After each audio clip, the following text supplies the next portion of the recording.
What if they ask, can you tell us about a time when you got constructive feedback from an instructor? And when you say this, talk about like some kind of gratitude piece for when someone's willing to try to help you out by sharing their hard-earned experience with you, and then sort of like how what they told you has really helped your practice because you took that advice. I have one example. So when I worked at the nursing facility, I'd always, sanitize my hands or wash my hands between patients.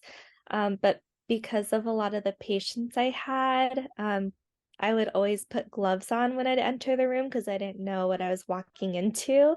So at clinicals, at the hospital, that was a habit I had, and my instructor didn't like that I did that because when I would do patient care or check like maybe blood pressure, I'd have gloves on. And she said that from her experience, it's very impersonal to some of the patients. And it's kind of like you're not really seeing them as a person because it's almost may come off as you're scared to touch like skin to skin contact if it's safe to do so. So she wanted she was recommending that I not do that unless I was going to be in contact with like body fluids or medication. So her recommendation was not to do that. So you're more personable to the patient.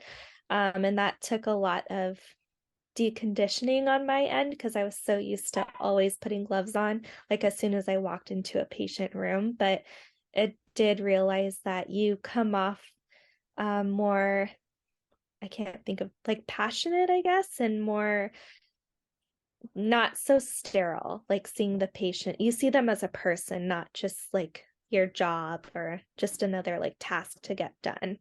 I can't really word that properly. I mean, it's kind of just like what you said, like they're just they're just a human being, like they're Mhm. not like a dirty specimen or something. Yeah, yeah. What about if they ask you the reverse, like a time that you had to give constructive feedback to a coworker, or like tell us about a time when you were on a team that wasn't working effectively and you had to correct it, or like you had to help someone be perform better at their job, anything like that. So I had one CNA at the nursing facility I was at, and he had been there for like 20 or 30 years. So it was really hard to get him to respect me. Like I wasn't rude to him, so it was hard to earn his respect because here I was like a new grad nurse and he's been there for years and years. But eventually we got there, but I did notice that he would disappear at times and no one would know where he was, and some of his patients needed to be changed like before the end of shift. So I found him one day like hiding in a room on his phone. And so I, you know, spoke with him about that like privately. And I was like, I know, like, you might have to make a private phone call, but if you need to do that, just do it in the break room, not in the patient room. And then he was still getting behind on changing some of the patients. So I told him, I was like, I can help you like when I have time, but you just have to communicate that with me. And, I'll make time to help you if you get behind. Because he had a pretty like heavy patient load with a couple patients that were very demanding. So I just tried to help him out whenever I could. And after that, things went well. So the next shift wasn't behind and he got all his stuff done. So you guys kind of built like a two-way trust then, huh? Of like, Yeah. yeah. Um, okay, I love that. And then maybe say a piece at the end that like bridges it forward to like whenever you have to do that. Maybe you could say like whenever I do have to give feedback, I always try to do it in a way where um I'm not like putting the other person down. Um, and because we had it so much better of a working relationship after I spoke with him, it taught me that if I do it in a way that the other person feels respected, it can almost make just the direct communication can really improve the working relationship. And we developed a really good two-way trust of like he knew that I wouldn't take advantage of him, and I knew that he wouldn't take advantage by hiding in a room when his patients needed Yeah. him. So it was a really good learning experience. Okay. Yeah. Thank you. Um, where do you see yourself in 1 and 5 years? Or like, what are your So, short and long-term goals? so right now I'm working on getting my bachelor's degree. I'm on track to graduate in June of this year. And then after that, I'm hoping that whatever position I am in at the hospital, that I can become a mentor for other new grad nurses. I really love to teach other nurses. I worked when I worked at In and Out for 11 years, I was actually a trainer and would travel to other stores that were opening up to train people. So whenever I have an opportunity to train, I really enjoy doing that. So I see myself eventually being in a mentorship role and then possibly even a charge nurse role down the road. Okay. Just so you know, that might be why you're having such a hard time Hmm. getting hired, Hmm. because so we'll prep for that question next. Okay. Just the thing about you not graduating yet. They just have this fear that like their program is so rigorous that you're not going to be able to do both.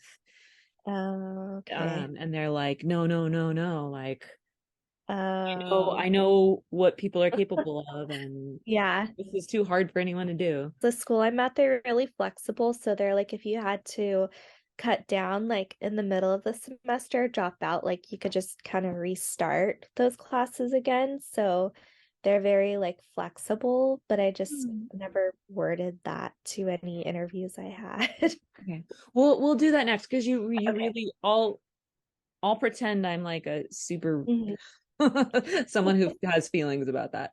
Um so this one, which one were we doing? We're doing 1 and 5 years. Um, So yeah. because it's like NICU, you would Mhm. say that you would love to get any certifications that would be well, and it's NICU, ED, and L&D. So say I'd love to get any unit specific certifications um that would kind of help me advance my education to be more tailored to the unit. I'd love to join any committees in the hospital Mm. um, to kind of learn what the latest evidence-based practice is, and sort of be more integrated into the hospital, and then bring back whatever they're able to share back onto the unit. I'd love to be a part of any like any goals, any initiatives on the unit. And then talk about, yeah, wanting to be a preceptor and a charge nurse. So the reason the managers care about having preceptors and charge nurses is because it gives them more flexibility of like who they can schedule you with, because if you have those two things, you can work with anybody versus like, if they have like all new grads scheduled that day, they've got to switch it around to like have skill mix. And then, Yeah. and same thing with like somebody who's capable of like orienting someone and precepting them. And then for the certifications, the more nurses that they have that are certified, the easier it is for them to get and maintain magnet status. So they'll pay Okay. you to be certified. It's Okay. like that important to them. Okay, because I got like a lot of my certifications, but there's a few I don't have just because they're so expensive. I was like, I don't know what unit I'm gonna end up on, so I was like, I'll just hold off on Yeah. some of them. So Do you have like your ACLS and your PALS? yeah, and I got my NRP also. Okay. So yeah. Perfect. Perfect. Like the thing I'm thinking of is they'll probably want you to get if it's NICU, the CCRN, and then for ED or like L&D, they'll probably want you to get the PCCN. Okay.